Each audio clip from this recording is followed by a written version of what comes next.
लोग हर चीज़ को फेस पे एक्सप्रेशन कर रहे थे, उसको हमको नेचर से समझना चाहिए। जब संस्कृति को लेकर बात हो रही थी तो मुझे लग रहा था कि हमारी संस्कृति मतलब बिल्कुल ही खत्म होती है।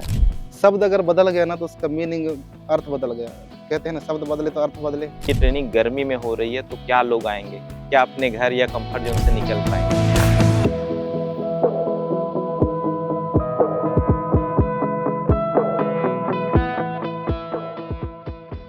एमपी में हम लोग ट्रेनिंग की बात हुई कि इस साल भी हम एमपी में ट्रेनिंग करेंगे मध्य प्रदेश में। तो पिछले साल मवई का अनुभव हमारा बेहद ही खास रहा है, क्योंकि आदिवासी लाइफ मैटर जितने भी ट्रेनिंग्स की है उसमें पहला जगह ये रहा होगा जहाँ पर इतनी संख्या आई थी पिछले साल, और उस ट्रेनिंग से बहुत अच्छे क्रिएटर इस जगह से निकले। तो इस बार भी हमारी उम्मीदें बहुत ही ज़्यादा थी इस जगह से कि यहाँ भी इस बार भी लोग जुड़ेंगे हमारे साथ। आज तो इंट्रोडक्शन है, उसके बाद बाकी चीज़ों पर होंगी, पर हमारा एक मेन जो चैलेंज है कि गर्मी, क्योंकि ये ट्रेनिंग गर्मी में हो रही है तो क्या लोग आएंगे, क्या अपने घर या कंफर्ट जोन से निकल पाएंगे। तो धीरे धीरे लोग आ रहे हैं, शाम तक हमें पता चलेगा कि कितने लोग आ पाते हैं इस ट्रेनिंग में।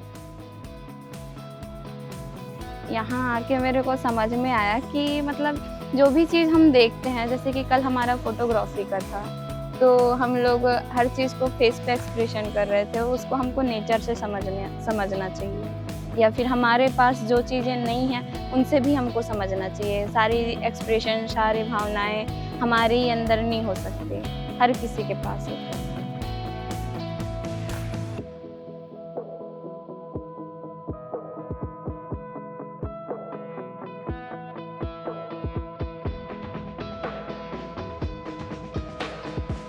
और चैट जीपीटी उस चीज़ को हमने देखा कि यार हम अकेले रह के भी उनसे कैसे बात कर सकते हैं, और हमारी चीज़ों को जो हम नहीं जानते उन चीज़ों को हम अच्छी तरह से उनसे पूछ सकते हैं, जानकारी ले सकते हैं।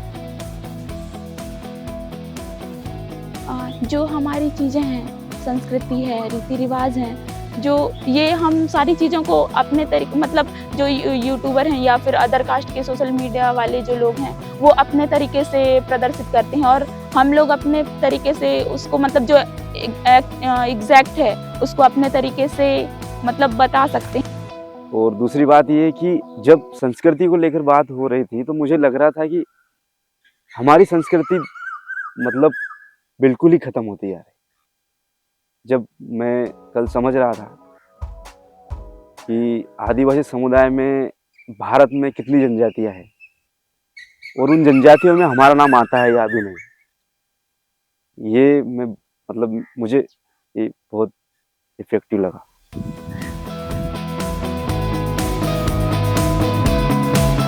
शब्द अगर बदल गया ना तो उसका मीनिंग अर्थ बदल गया। कहते हैं ना, शब्द बदले तो अर्थ बदले, और उसका इतिहास बदल जाता है। तो मुझे लगता है कि अगर मैं इन चीज़ों को प्रेजेंट करूं तो हमारे तर्क संगत रखूं कि इसका नाम आखिर इसका नाम क्यों पड़ा। जैसे नामनगर, तो कहा जाता है कि नाम ही राजा हुए इसलिए उसका नाम नामनगर पड़ा। तो राम कहेंगे तो गलत हो जाएगा ना, यहाँ तो संबंध नहीं है। इसलिए मैं चाहता हूँ कि अच्छे से प्रेजेंट करूँ, जो वास्तविक इतिहास है उन चीज़ों को दिखाऊँ। इसलिए मैं सोचता हूँ कि करना चाहिए। मैं जिस चीज़ को दिखाऊँ अपनी भाषा में दिखाऊँ, और अपनी कल्चर है उनको उस चीज़ को दिखाऊँ, और जो अपने पुराने गढ़ किले महल है इनको घूम घूम के मेरे प्रेजेंट करूँ लोगों के सामने। ये मेरे को अच्छा लगा। अभी वर्तमान में देख रहा हूँ तो जितने भी कंटेंट क्रिएटर है, चाहे वो किसी भी राज्य के हों, सबका ध्यान आदिवासियों के कल्चर को रिप्रेजेंट कर रहे हैं, बोल के तो करते हैं, लेकिन कहीं ना कहीं उनका मोटिव अपना आर्थिक लाभ कमाना है, और हमारी चीज़ों को कहीं ना कहीं वो गलत तरीके से दिखाते हैं।